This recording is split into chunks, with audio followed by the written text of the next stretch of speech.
Subnautica Below Zero is an open-world, survival crafting, base-building game set on an unforgettable underwater planet. Originally designed as DLC for the first game, the size and scope quickly grew to warrant a full, standalone game release. This game greatly exceeded my expectations, and I thoroughly enjoyed my 20+ hours with it. I had kinda wrote this game off given how many times I'd started the original. This seemed unnecessary, but I was wrong. Achievement-wise, there's nothing overly difficult or strenuous here, featuring only 13 achievements, though quite a few are missable or optional. Once you get the hang of the gameplay loop and understand where each biome and resource can be located, the game becomes super addictive. Please like and subscribe for more survival crafting games. Starting the journey aboard a star cruiser and crashing onto the planet below. Sounds familiar, hey?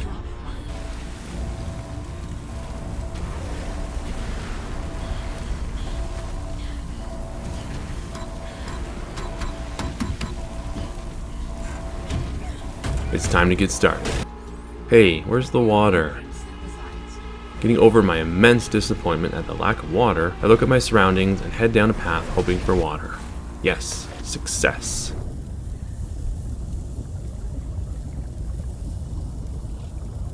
Taking in my surroundings, I head over towards the life pod. Veterans of Subnautica will find plenty familiar here, but I found the game mixes it up enough while maintaining the core of the original. Entering the life pod for the first achievement, it's time to get geared up. The fabricator is essential to survival and serves as our crafting station, featuring numerous recipes for gear, resources, and food. As with any good survival game, I start with crafting the basic gear. The scanner allows me to find blueprints, valuable resources, and info. The knife for protection and gathering. Flashlight to light up those deep dark tunnels. A sea glide to give an extra boost for exploration, and a rebreather for extra air. The next pressing need is food and water. The primary source of water is these bag-looking fish. And food is found from the various fish swimming around, including the infamous peeper, a slippery little sucker.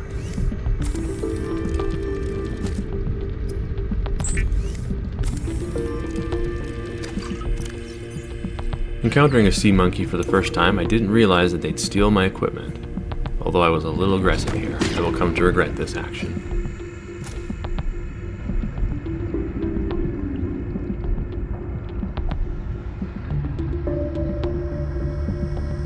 Expanding my exploration deeper, I quickly run out of air, passing out a few times.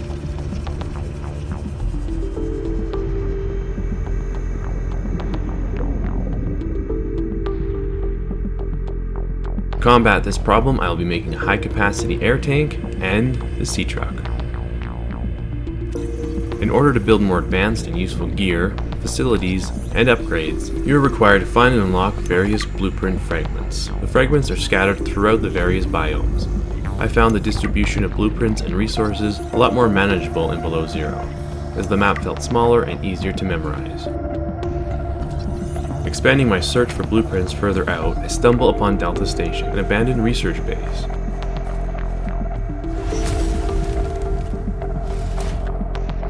After encountering a weird mech and the pilot...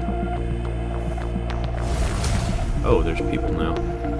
I head further along and discover the remains of a research camp. The location is full of valuable fragments to scan, including a fabricator, storage locker, jukebox, trash can, ooh, caffeine. And in another room, I find a map leading towards other facilities. And lastly, the most valuable piece of the game, Fred's pad.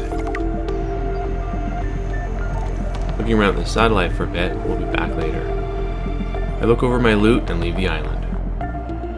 Grabbing some more resources, it's time to make the mobile vehicle bay, where the sea truck and eventually the prawn suit are crafted.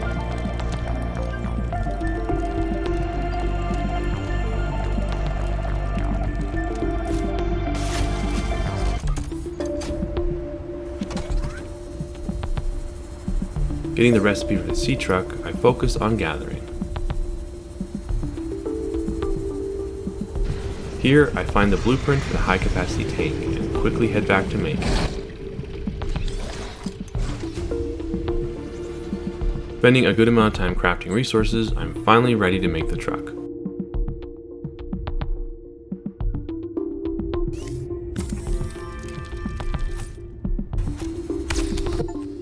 gaining the achievement in the process.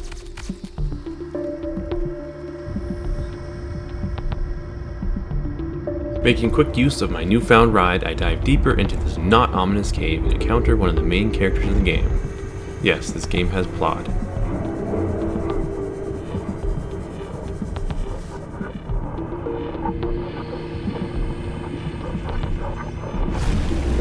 This crazy green cube thingy turns out to be a bodiless alien named Alan.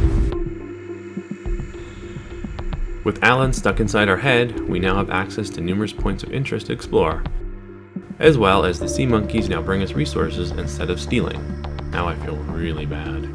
I quickly begin work on more tools, like a repair tool, the habitat builder, and search for ingredients to upgrade my truck.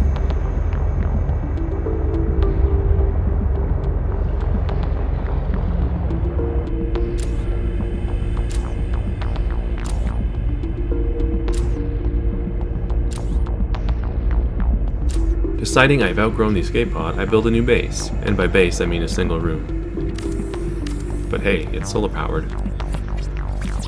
Equipping my base with a fabricator, battery charger, and storage for starters.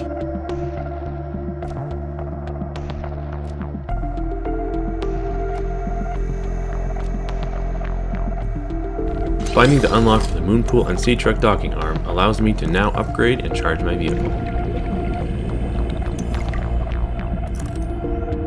Peeking around the old mining facility, I head back and immediately start work on the moon pool.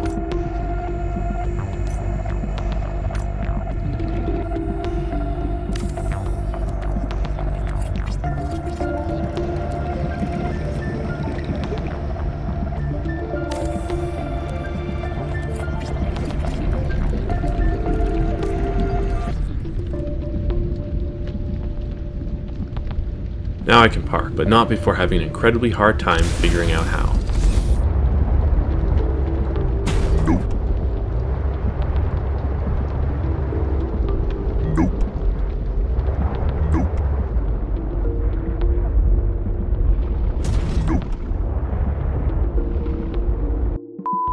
Probably power the thing before you try.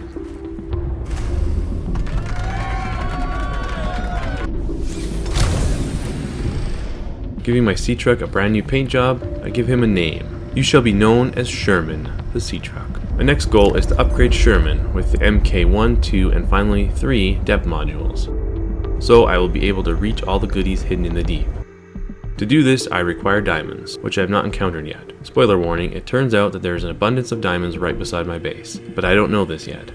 So, I craft a very handy resource locator to help.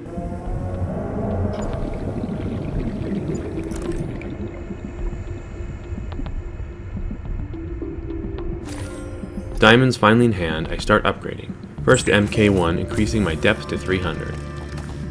Using this, I discover this crazy deep mushroom place, and curiosity gets the best of me, and I follow the path deeper and deeper, sadly without Sherman.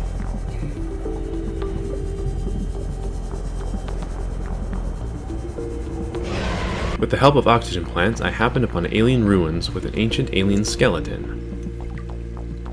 More on those later. Then find that weird pilot's base and spy around.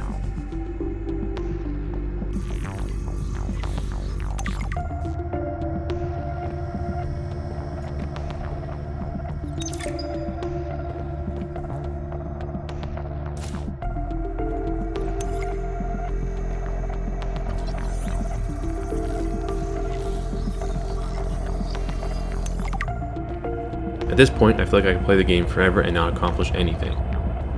It is high time I organize myself, breaking my goals up into 3 sections: story, building achievements, and just personal goals that I want to accomplish before the end of the game. First up, the MK2 depth module to help me accomplish my goals. After equipping this, I'm able to go further down to a depth of 650, where I find the water filtration system. Very handy as I no longer have to grab fish for water.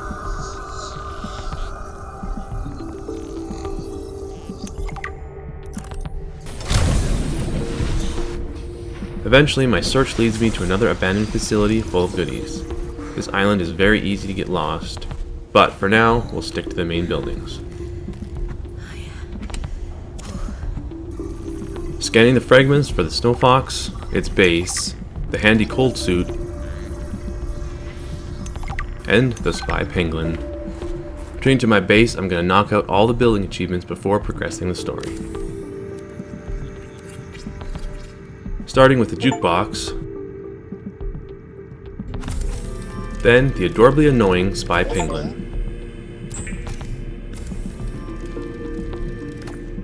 which I used to acquire fur for the cold suit. In turn, gaining another achievement. Last and certainly least, the snow fox.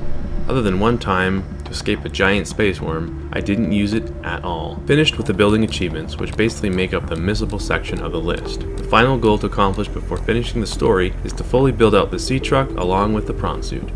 We're also going to need the MK3 depth module to reach the endgame areas.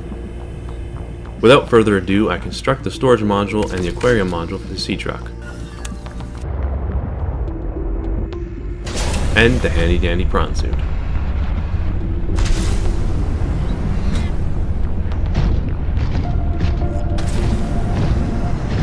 Now, for the MK3 depth module, the only ingredient I'm missing is nickel, which is very rare, but found in that red mushroom place from earlier.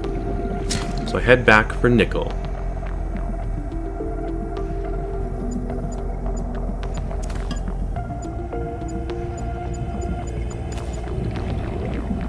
Grabbing some with the resource locator, I make the last depth module upgrade, fully equipping Sherman for the journey ahead. Picking up the last two modules for the truck, and being French kissed by Leviathan, I finish Sherman completely.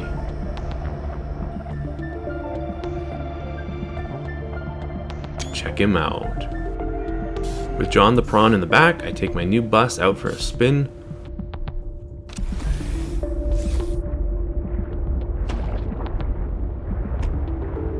Only to be immediately disappointed by how slow and cumbersome it is. Deciding to only take the storage and prawn modules for future endeavors, I turn my attention to finishing the story now. First on the list, building the override module to disrupt the satellite. It first involves searching 3 sunken cruisers to find the parallel processing unit. Try saying that 3 times fast. A key component to crafting the module. The first ship, I find it quickly. The second, though, I get very lost. Kind of a maze in here.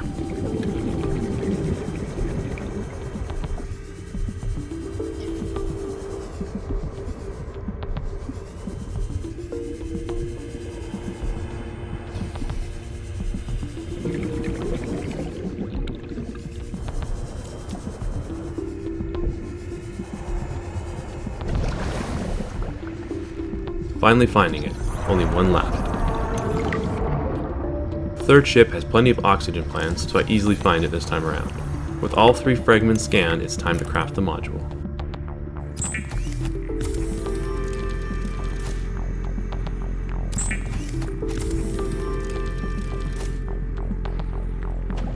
With the override module in hand, I head back to Delta Island and shut down the satellites for an achievement.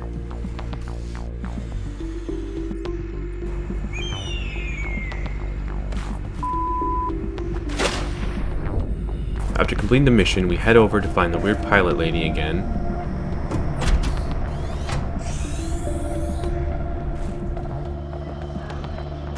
This time she's on a remote iceberg islands. After getting some intel about shady corporations and research and antidote, at this point I was more focused on completing the game than paying attention to story, so I apologize for any confusion. However, I do know that there is a broken bridge on the robotics island that needs fixing, so I head over there with some hydraulic fluid, gaining another story achievement.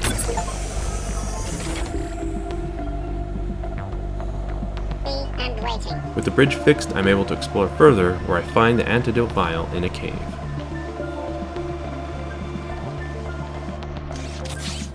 Then I discover a frozen Leviathan being held for some sick research purposes. I cure it, unsure whether this ties into the original game, I see myself out the door. While on the island, I find the second architect component needed to build Alan a body. Heading to the super scary, yet stunning crystal caves in search of the final body part.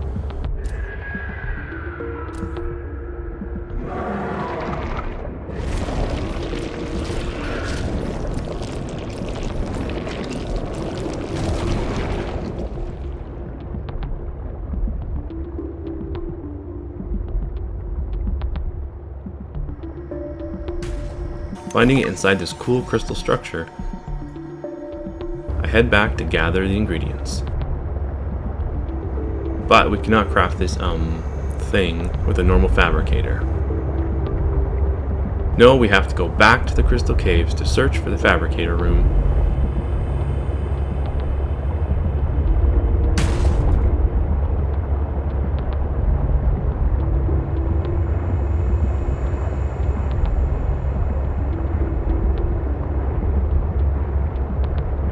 Now at this point, probably 20 hours in, I finally learned how to use the perimeter defense module on Sherman. I know, right? Making the depths of the crystal caves kind of a breeze. Suck it, freak. Finding the facility, it's time to get this alien out of our head and into a body.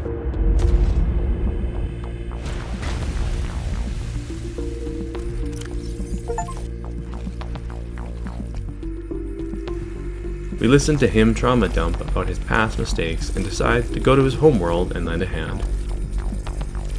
If there's anything left of it. Stepping through the green matrix portal, it's time to repair the ship.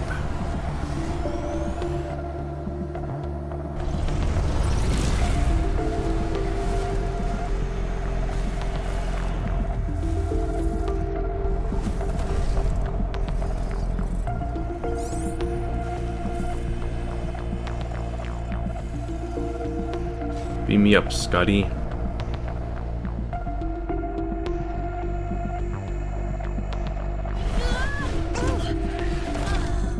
Aboard the ship, it's time to leave the waters far behind as we boldly go where no man has gone before.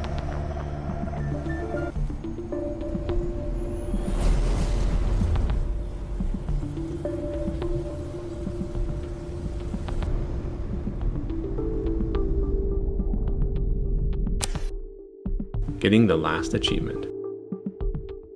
After 100%ing the game, I must say I was pleasantly surprised with how enjoyable of a time I had. The environments were super gorgeous, with varied and active underwater ecosystems, while staying on the smaller, more manageable side in terms of exploration and grinding. The Subnautica franchise is one of the most immersive survival games out there, and with the release of Subnautica 2 around the corner, I'd highly recommend trying the original or this one. Please hit that like button and subscribe.